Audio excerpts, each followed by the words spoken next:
Lately, supporters of Donald Trump have called him the Peacemaker-in-Chief, claiming he has stopped 6 wars since taking office since January 2025. Look, during his first 6 months in office, Donald Trump has ended 6 wars and conflicts around the world. Some of them lasted 5 days, like between Thailand and Cambodia. Some lasted 40 years, like the Azerbaijan-Armenia one that we recently saw happen at the White House. This is a president who can get it done and make it happen. Donald Trump himself claims he's averaging 1 war a month. Stopped 6 wars in the last. I'm averaging about a war a month, but the last 3 were very close together. India and Pakistan and a lot of them. Congo was just, and Rwanda was just done. But the reality is more nuanced.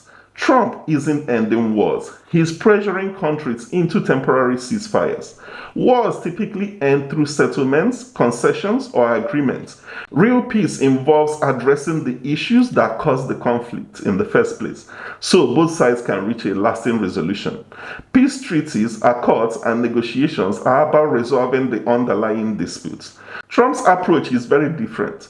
According to his team, he has intervened in conflicts such as Israel-Iran, the Democratic Republic of Congo and Rwanda, Cambodia and Thailand, India and Pakistan, Serbia, Kosovo, and Egypt, Ethiopia.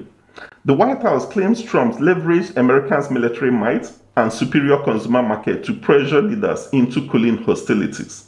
But these are not peace agreements. They are temporary halts in fighting, often enforced by America's economic and political leverage, rather than a resolution of the underlying issues. Imagine 2 neighbors fighting over a property line. Real peace comes when the dispute is settled or both sides compromise.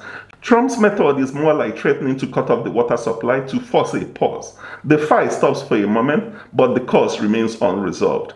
The limits of this approach are clear. Trump has not ended the Russian-Ukraine war or the Israel-Hamas war. In those conflicts, the US lacks the leverage to dictate terms or pressure one side effectively. Without leverage, the freeze method simply doesn't work. I thought this maybe would be the easiest one. The war is going to end. When it ends, I can't tell you, but the war is going to end, and this gentleman wants it to end, and Vladimir Putin wants it to end. I think the whole world is tired of it, and we're going to get it ended. These are partial, fleeting outcomes, not the comprehensive resolution implied by the claim that Trump stopped 6 wars. In short, what Trump is doing is managing conflicts rather than ending them. He can freeze hostilities temporarily, but the fire of the conflict still burns underneath. True peace requires resolving the root causes, something pressure politics alone cannot achieve.